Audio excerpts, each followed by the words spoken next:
We're always told that self-sufficiency is this amazing virtue, right? A sign of real strength.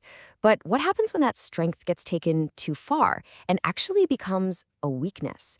That's what we're diving into today, the surprisingly high cost of what's called toxic self-sufficiency. All right, let me just ask you this straight up. Do you hate asking for help? And I mean, really, truly hate it? Does the idea of having to rely on somebody else, even for a tiny little thing, just make you kind of cringe? Yeah, if you're nodding along right now, you know exactly what I'm talking about. It's that voice inside your head, that constant pressure that says, I should be able to do this myself, I shouldn't need anybody. And believe me, that is such a powerful and super common way to think. So, that really gets us to this big question about independence. Look, we all want to be independent, of course, but there's this really fine line, a line between being capable and self-reliant in a healthy way and tipping over into something that's actually pretty destructive. I mean, just think about it for a second. Our whole culture is obsessed with this idea of the rugged individualist, right? The hero who pulls themselves up by their own bootstraps, the lone wolf who can take on anything and everything all by themselves. We're pretty much taught from day one that that is the ultimate sign of strength. Okay, but what happens when you take that idea and push it way, way too far? What happens when your greatest strength actually becomes your biggest liability? Well, that's when things start to get a little dangerous. All right, so this extreme version of going it alone actually has a name. Let's break down exactly what we mean when we talk about toxic self-sufficiency. And that name is toxic self-sufficiency. Honestly, it's a perfect way to put it, because it really captures how a good thing, like being independent, can, well, mutate into something that literally poisons your well-being and even your chances at success. So, what is it really? At its heart, it's a belief. It's this deep down conviction that if you ask for help, you're weak, that it's a sign of failure. And that belief leads directly to one specific behavior.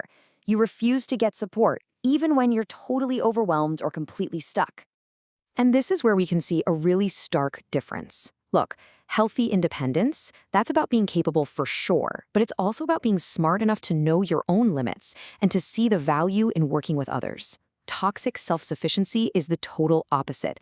It's refusing to let anyone else help, thinking that asking is failing. It chooses being isolated over being connected. And honestly, that's just a complete misunderstanding of what real strength is. Now, this mindset, it's not just some harmless personality quirk. It has a real cost, a really high one. So let's talk about that hidden price tag. Because trying to do everything yourself all the time and pushing away anyone who tries to help, well, that takes a huge toll. It hammers your mental health, it strains your relationships, and it can totally tank your career. It's an absolutely exhausting way to live. Let's start with your own well-being. I mean, trying to carry every single burden by yourself, that's a fast track to chronic stress and total burnout.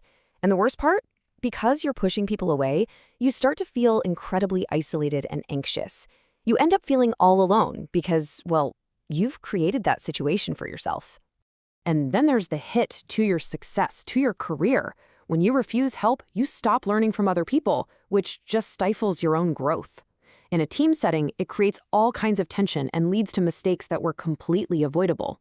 You miss out on amazing opportunities that can only happen when people work together. It's basically professional self-sabotage.